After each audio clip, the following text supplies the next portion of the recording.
Welcome back to FGF Medan.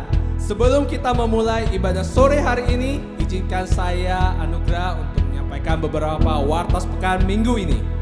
Ibadah Super Sunday besok kita akan dilayani oleh Pastor Indra Effendi. Ibadah dapat diakses melalui channel YouTube FGF Medan pada pukul 10 pagi. Teman-teman, jangan lupa untuk menyediakan roti dan anggur karena kita akan melakukan perjamuan kudus bersama-sama. Ibadah doa malam kita akan laksanakan setiap hari Selasa pukul 7 malam melalui aplikasi Zoom. Bagi teman-teman yang ingin berdoa bersama, boleh menghubungi Ibu Grace Silalahi. Ibadah iCare kita laksanakan setiap minggunya. So, bagi teman-teman yang belum tergabung dalam iCare dan ingin tergabung, boleh menghubungi Bapak Roni Manalu. Persembahan umum dan persembahan perpuluhan dapat kita kirimkan melalui nomor rekening yang tertera di layar kaca Anda. Ibadah TWC seperti hari ini kita laksanakan minggu depan di waktu yang sama melalui channel YouTube FGF Medan dan kita akan dilayani oleh Ko Darwin Cemerlang. So, pastikan teman-teman untuk join ibadah minggu depan. Demikian pengumuman pada hari ini. Sebelum kita memulai ibadah, mari kita berdoa bersama. Tuhan Yesus, terima kasih buat sore hari ini kami masih dapat beribadah bersama. Kami yakin dan percaya Engkau hadir di ibadah kami. Kami serahkan dari awal acara hingga akhir acara ke dalam tangan-Mu saja. Di dalam nama Tuhan Yesus kami telah berdoa dan mengucap syukur. Amin. Hello TYC, come on, get up from your bed. Ayo semuanya bangkit berdiri dimanapun kalian berada. And let's praise Him together, okay? Clap your hands.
teman-teman, apapun yang keadaan yang kita alami saat ini, baik itu keraguan, ketakutan, mari kita nyanyikan lagu ini. Let's worship Him together. Join us in worship. Come on. Engkau janji yang menghidupkan kami, Tuhan. Yesus adalah janji yang menghidupkan kami. And we believe that. Di dalam kesesakan, Kau datang menguatkan. Firman-Mu yang menghiburku.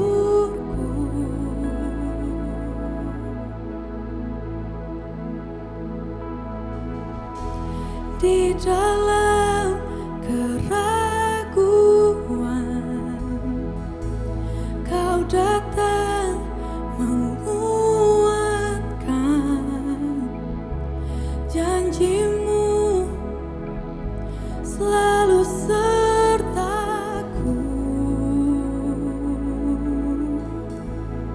Yes, Lord. Kaulah Tuhan yang berjanji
pernah gagal. Wow, wow, wow. Menghiburkan, menguatkan, meneguhkan semua harapan. Ku percaya kau tak pernah gagal. Wow. Kaulah Tuhan yang berjanji, takkan pernah kau ingkari. Ku percaya kau tak pernah gagal.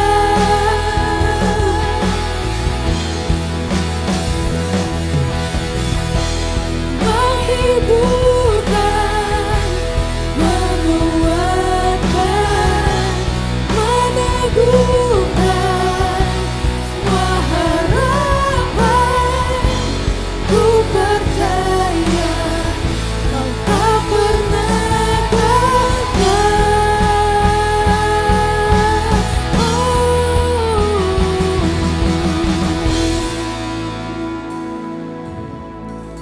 Engkau Tuhan kami yang tidak pernah gagal. Engkau mengerjakan segalanya dengan sempurna. Kami bersyukur Tuhan. Di masa muda ini kami dapat mengenal Tuhan yang luar biasa. Kami bersyukur Tuhan untuk waktu di saat kami masih muda kami sudah tahu ya Bapa kebenaran akan Engkau. Terima kasih Tuhan, terima kasih. Seperti pujian yang kami naikkan, Engkau Allah yang luar biasa. Terima kasih Tuhan, terima kasih. Saatnya kami mendengar firman-Mu, berbicara Tuhan. Kuatkan kami yang lemah, sembuhkan kami yang sakit, pulihkan kami yang terluka. Dan ajar kami yang ingin lebih lagi bertumbuh di dalam iman kami. Terima kasih Tuhan. Di dalam nama Yesus kami berdoa dan mengucap syukur, haleluya. Amin. Shalom semuanya, anak-anak muda. Puji Tuhan, kita akan mendeklarasikan kabar baik yang Tuhan berikan bagi kita.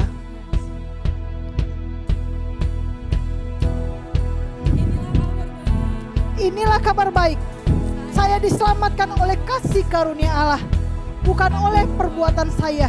Saya dibenarkan, saya diubahkan, dan saya diberkati di dalam Dia. Segala sesuatu terjadi dalam hidup saya untuk kebaikan. Karena saya dipanggil sesuai dengan rencananya. Bersama kita hidup untuk kemuliaan Allah. People is our mission, connect with God, make disciple, greater destiny. Haleluya.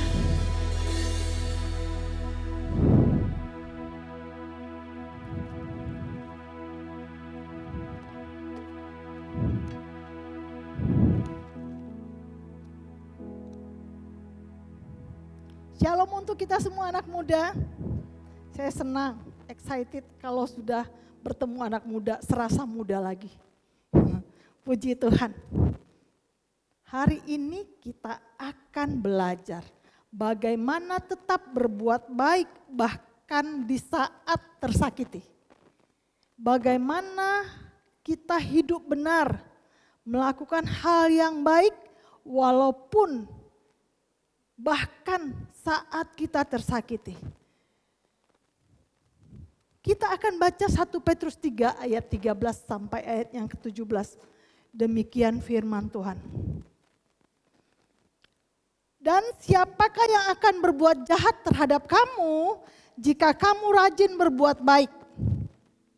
Tetapi sekalipun kamu harus menderita juga karena kebenaran, kamu akan berbahagia.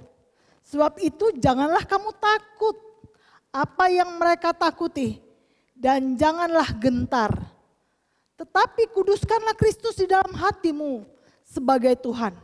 Dan siap sedialah pada segala waktu untuk memberi pertanggungjawaban kepada tiap-tiap orang yang meminta pertanggungjawaban dari kamu tentang pengharapan yang ada padamu. Tetapi haruslah dengan lemah lembut dan hormat. Dan Ayat yang ke-16, dan dengan hati nurani yang murni, supaya mereka yang memfitnah kamu karena hidupmu yang saleh dalam Kristus menjadi malu karena fitnah mereka itu. Sebab lebih baik menderita karena berbuat baik, jika hal itu dikehendaki oleh Allah, daripada menderita karena berbuat jahat. Wow, luar biasa. Kalau dunia mengajarkan hal yang berbeda, firman Tuhan mengajarkan hal yang berbeda dari yang harus kita jalani sebagai orang benar, sebagai anak Tuhan. Di sini dikatakan ya, di dalam 1 Petrus 3 ayat 13 sampai ayat 17. Dari 5 ayat yang telah kita baca,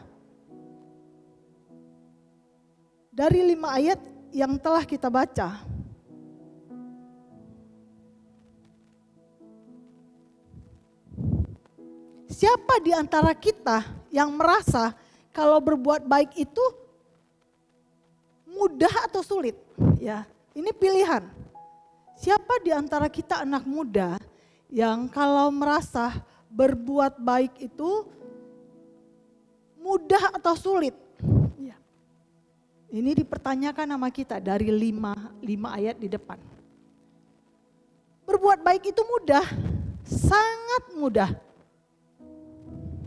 Bila berhadapan dengan orang yang baik. Berbuat baik itu mudah bila kita berhadapan dengan orang yang care dengan kita. Melakukan kebaikannya keluar dari hati. Kita suka bertemu dengan orang yang baik dengan kita.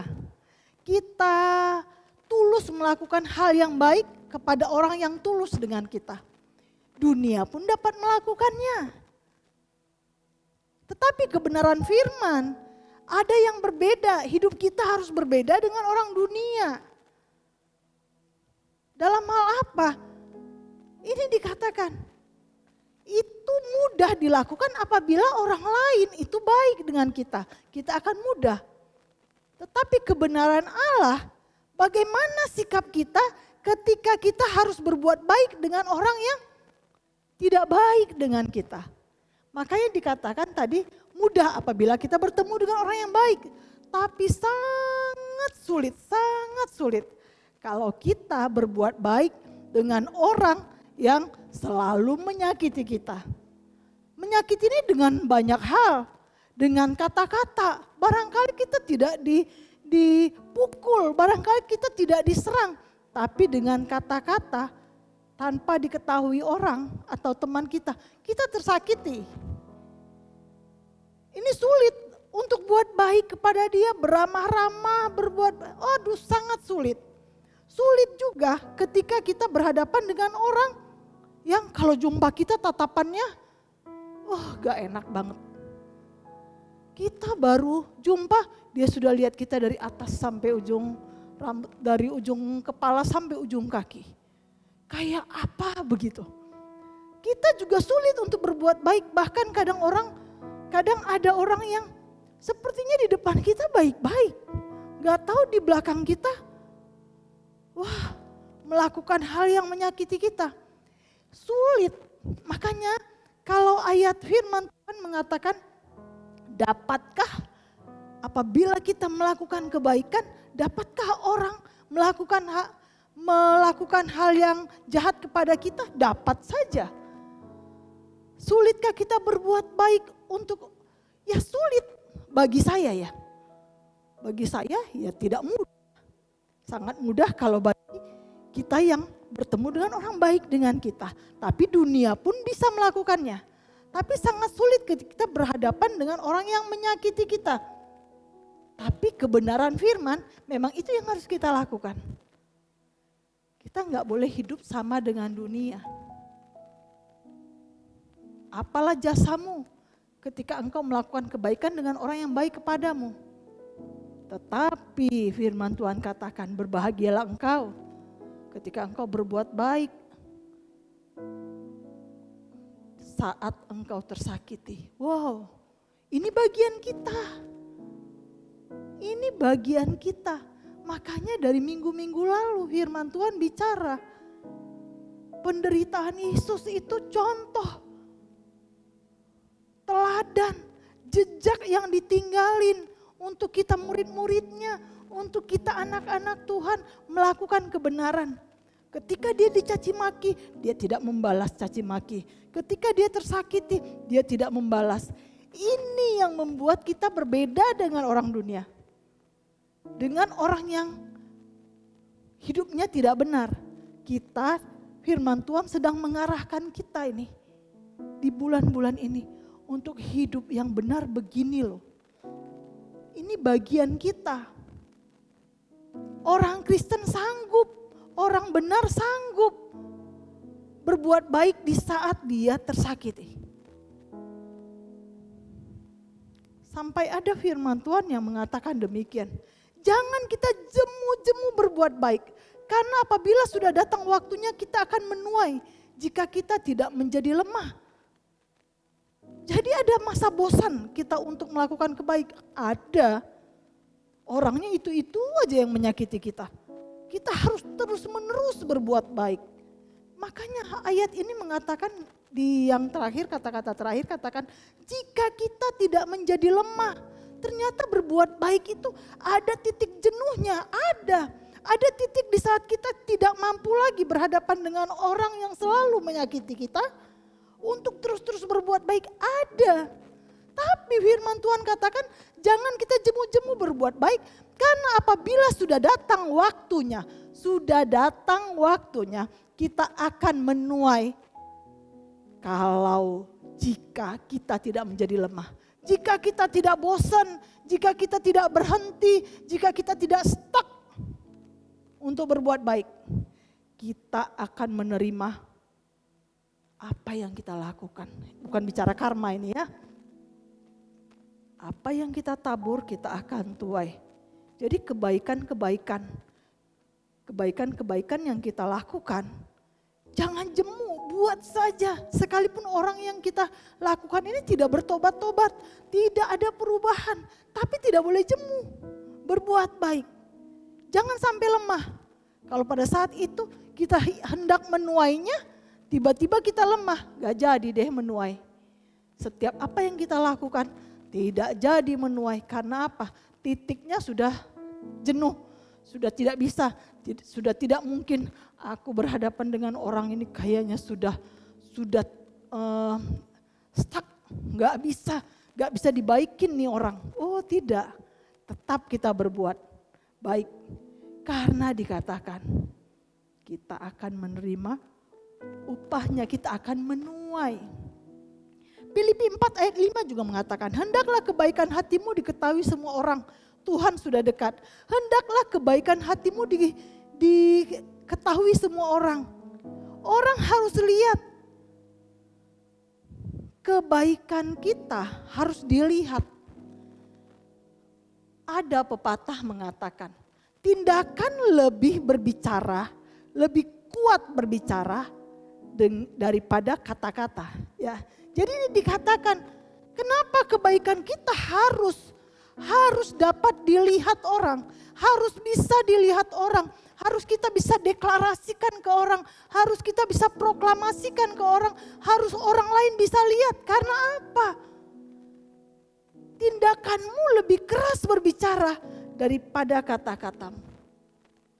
Kita mau memenangkan jiwa dengan kata-kata, tetapi tindakan kita tidak sesuai dengan kata-kata kita. Tidak ada buah dari firman yang kita katakan. Nonsen orang dapat dimenangkan. Orang paling mudah dimenangkan ketika melihat buah yang ada dalam hidup kita. Sukacita, damai sejahtera, kebaikan, kemurahan. Wah, banyak itu buah-buah roh. Ketika orang melihat, orang bisa.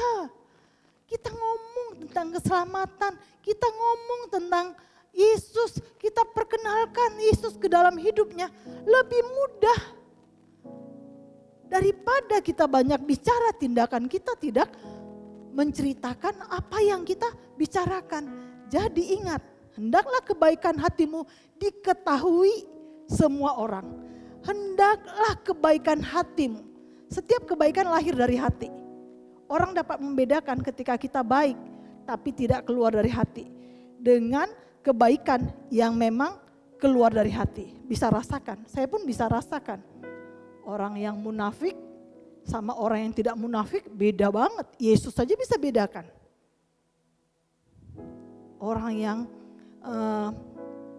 baiknya sepertinya di luar tetapi di dalamnya tidak. Sampai Yesus bilang apa? Kamu seperti kuburan, di dalam tulang, di luar dicat putih. Jadi kebaikan kita memang harus tulus, harus keluar dari hati. Gak bisa kebaikan kita hanya berpura-pura, gak bisa. Ini firman Tuhan. Gak bisa berpura-pura. Supaya dibilang baik.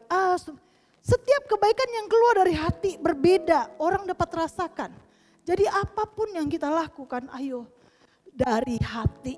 Tuhan sendiri bilang, aku melihat hati. Tidak melihat cover, lihat hati. Daud dipilih karena hatinya. Bukan karena kegagahannya. Seperti kakak-kakaknya. Tetapi karena hatinya. Sampai dia katakan kepada Samuel, Samuel engkau melihat perawakannya. Tapi aku tidak melihat perawakannya, aku melihat hatinya. Jadi kita harus tahu, berbuat baik harus keluar dari hati. Puji Tuhan.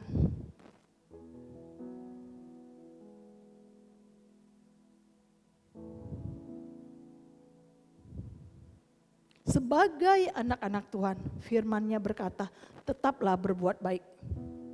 Kita harus tetap berbuat baik. Sebagai anak-anak Tuhan, firman-Nya berkata, tetaplah berbuat baik sekalipun sulit. Ya. Adakah orang yang berbuat jahat kepada kamu kalau kamu rajin berbuat baik? Ada. Sekalipun rajin, kita buat baik, ada yang kalau kita rajin berbuat baik, adakah orang yang mau berbuat jahat? Ada, karena di 1 Petrus 3 ayat 13 mengatakan, dan siapakah yang akan berbuat jahat terhadap kamu jika kamu rajin berbuat baik? Disahut di ayat yang ke-14. Tetapi sekalipun, ini bahasa ya, tadi ditanya, adakah orang berbuat jahat kepadamu kalau engkau rajin berbuat baik? Ayat yang ke-14, tetapi sekalipun, berarti ada. Ada sekalipun kita berbuat baik terus, adakah yang akan berbuat jahat kepadamu? Ada. Kan ayat 14 menjelaskan, tetapi sekalipun kamu harus menderita juga karena kebenaran, kamu akan berbahagia. Sebab itu janganlah kamu takut apa yang mereka takuti dan janganlah gentar. Kalau ada, apa yang harus kamu lakukan? Firman Tuhan katakan ada. Kalau kita rajin berbuat baik, adakah yang akan berbuat jahat? Ada. Terus kalau ada, apa yang harus kita lakukan? Jangan takut dan gentar.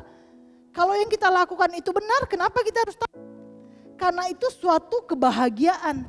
Firman Tuhan katakan, kalaupun ada yang berbuat jahat kepada kita, kita sudah rajin melakukan kebaikan, dikatakan, itu anggaplah satu kebahagiaan. Kita tetap harus berbuat baik. Jangan takut, buatlah terus kebaikan. Kalau yang kita lakukan itu benar, kenapa mesti takut? Karena itu suatu kebahagiaan. Kita berbuat sesuatu yang berbeda, bukan itu. Kalau kita berbuat sesuatu yang berbeda, bukankah itu merupakan satu kebahagiaan? Kalau teman saya gak bisa buat baik dengan saya terus berbuat baik. Bukankah satu kebahagiaan ketika kita berbuat baik terus menerus dapat melakukan hal yang berbeda kepada teman kita itu, sedangkan dia berbuat jahat terus, menyakiti kita, menzolimi kita, barangkali dengan kata-kata, barangkali dengan tindakan. Walaupun tidak memukul, cara dia memandang kita. Ini dikatakan, gak usah takut. Karena kita melakukan kebenaran. Gak usah takut. Berbahagialah orang yang dapat melakukan kebaikan terus menerus setiap hari. Walaupun dia tidak mendapat kebaikan dari orang lain. Karena inilah kehidupan yang benar yang memang harus kita jalankan. Bagian selanjutnya dikatakan, kalau ada, tadi dikatakan pertama jangan takut. Kedua dikatakan kalau ada pun, apa yang harus kita lakukan? Kalau ada pun yang melakukan kejahatan kepada kita saat kita terus menerus berbuat baik. Tetap berpegang pada kebenaran. Tetap berpegang kepada kebenaran. Makanya firman Tuhan katakan jawaban yang lemah lembut merendahkan amarah. Katanya tetap berpegang pada kebenaran, kita harus lemah lembut.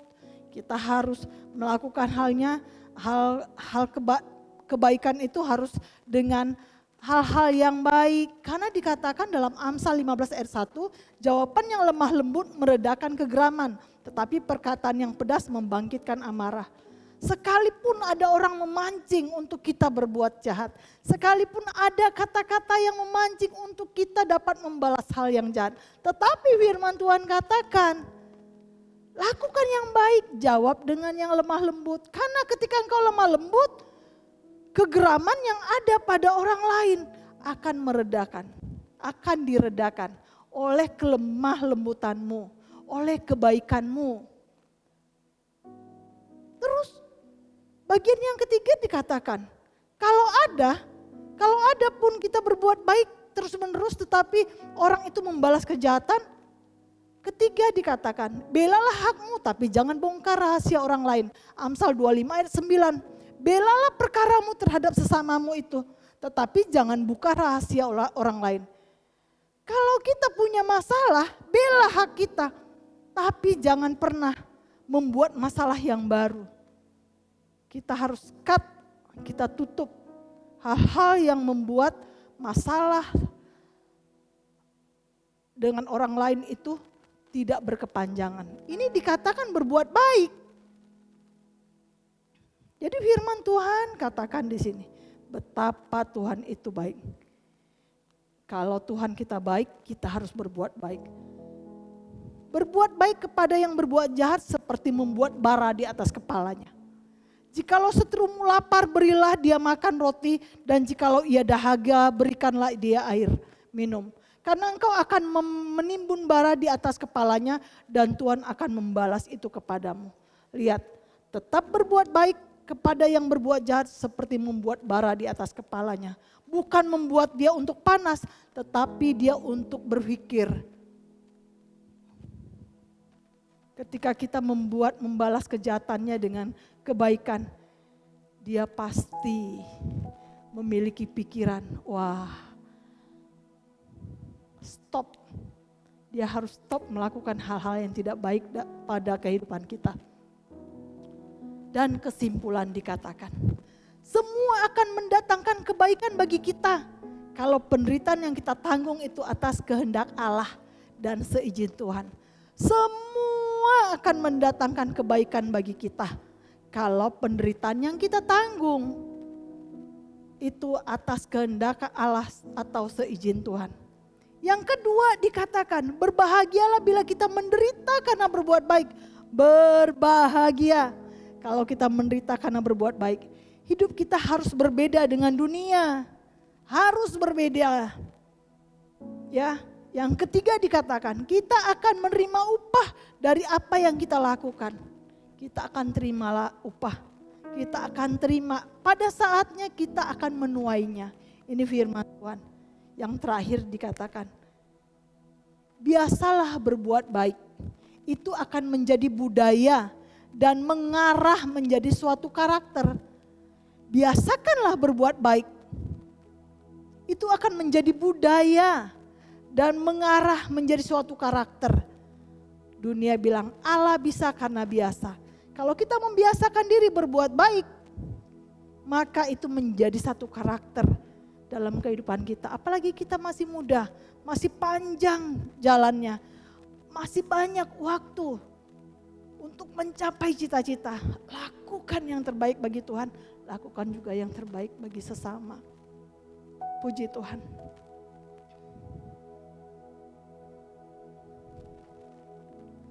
Tuhan Yesus baik.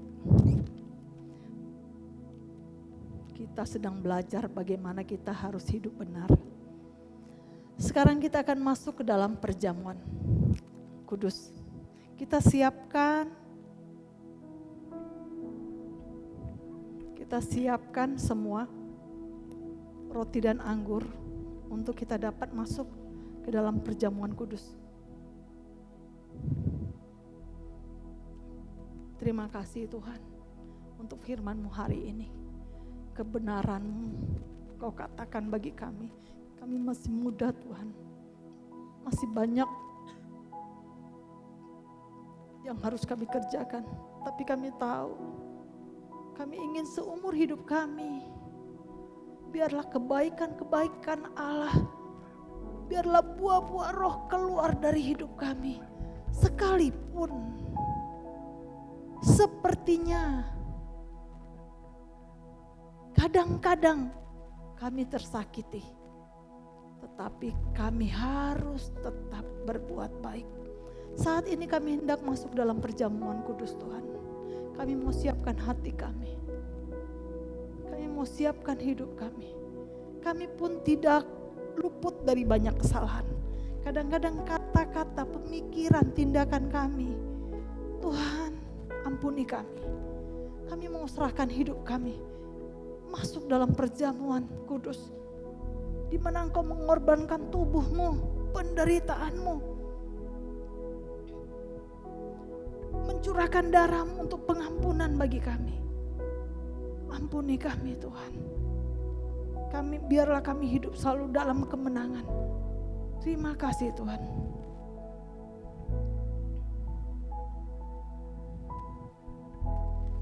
Kita masuk dalam perjamuan. Kita angkat roti. Kaulah Tuhan, Terima kasih Tuhan. Terima yang kasih. berjanji Oh haleluya. takkan pernah Kau ingkari. Ku percaya Kau tak pernah gagal. Engkau Allah dan Tuhan yang tidak pernah gagal. Setiap apa yang Kau lakukan membawa hal yang baik bagi kehidupan kami Tuhan. Menguatkan, Terima kasih. meneguhkan semua harapan. Ku percaya Kau tak pernah gagal. Pengorbanan-Mu bukti bagi kami. Engkau hidup dan mengasihi kami Tuhan. Terima kasih Tuhan. Kita angkat roti kita tinggi-tinggi. Mengucap syukur buat tubuhnya yang telah dipecah-pecahkan bagi kita. Tanpa pengorbanannya, tanpa dia menyerahkan hidupnya. Apalah arti hidup kita. Anak-anak muda percayalah. Betapa kasih Tuhan terhadap diri kita semua. Sangat besar. Sampai dia mau mati di kayu salib. Dia menyerahkan hidupnya. Dicabik-cabik, dipecah-pecahkan, dikoyak-koyak untuk engkau dan aku. Sebab apa yang telah aku teruskan kepadamu telah aku terima dari Tuhan. Yaitu bahwa Tuhan Yesus pada malam waktu ia diserahkan mengambil roti. Dan sesudah itu ia mengucap syukur atasnya. Ia memecah-mecahkannya dan berkata, inilah tubuhku yang diserahkan bagimu. Perbuatlah ini menjadi peringatan akan aku. Dalam nama Yesus kita sama-sama memakannya.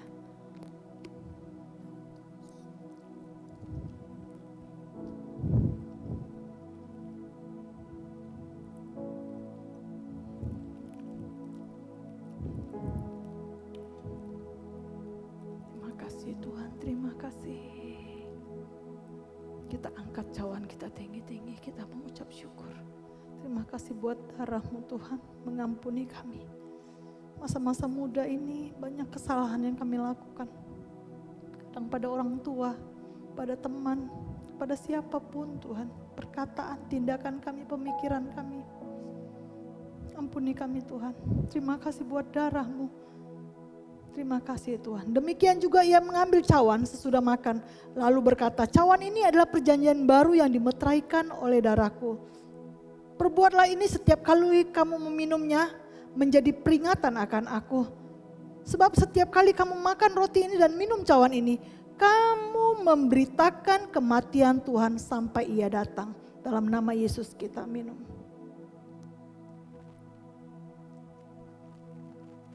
Kita mengucap syukur Tuhan. Oh, kami mengucap syukur buat kasih-Mu, buat pengorbanan-Mu Tuhan. Terima kasih Tuhan, kami serahkan masa muda kami ke dalam tangan-Mu. Pimpin, arahkan kami ya Roh Kudus. Kadangkala kami Tuhan Yesus dipengaruhi banyak pergaulan, tapi kami ingin Tuhan Yesus, ingin selalu berjalan seturut dengan kebenaran Allah. Terima kasih buat tubuh dan darah-Mu yang sudah Engkau serahkan dalam hidup kami. Terima kasih Tuhan, terima kasih. Terima kasih Tuhan, terima kasih. Anak-anak muda kita akan berdoa, kita akan tutup acara pada saat ini. Ibadah. Bapa di surga, kami bersyukur buat kasih-Mu, buat firman-Mu, buat perjamuan kudus saat ini. Kami bersyukur Tuhan, kami bersyukur di masa muda kami dapat mengenal Engkau, Tuhan yang luar biasa. Terima kasih Tuhan, terima kasih. Seluruh hidup kami, masa depan kami serahkan dalam tangan-Mu. Kami tahu rencana-Mu sempurna dalam hidup kami, Tuhan. Rencana kami boleh gagal, tetapi rencana Allah nyata dalam hidup kami. Ajar kami selalu berbuat baik walaupun Tuhan, kadang-kadang di saat berbuat baik ada penderitaan yang kami terima. Terima kasih Tuhan, terima kasih untuk hidup yang penuh arti ini. Untuk hidup masa muda yang penuh arti ini. Terima kasih Tuhan, terima kasih. Kami serahkan hidup kami ke dalam tangan-Mu. Anak-anak muda, Tuhan memberkati engkau. Tuhan memberkati hidupmu, masa depanmu. Memberkati pasangan hidup yang akan Tuhan berikan bagimu. Yang benar-benar orang-orang takut akan Tuhan. Terima kasih dalam pekerjaan, dalam studi, Tuhan memberkati anak-anak muda kami. Kasihi mereka ya Bapa. Cintai lebih Tuhan Yesus. Sehingga mereka dapat rasakan betapa Allah luar biasa. Sekalipun banyak kesalahan yang dilakukan, tapi kami tahu Engkau Tuhan yang luar biasa, yang mampu mengampuni kami. Terima kasih Tuhan, terima kasih. Kami yakin dan percaya kami terima berkat-Mu hari ini. Dalam nama Tuhan Yesus kami berdoa dan mengucap syukur. Haleluya. Amin. Tuhan baik.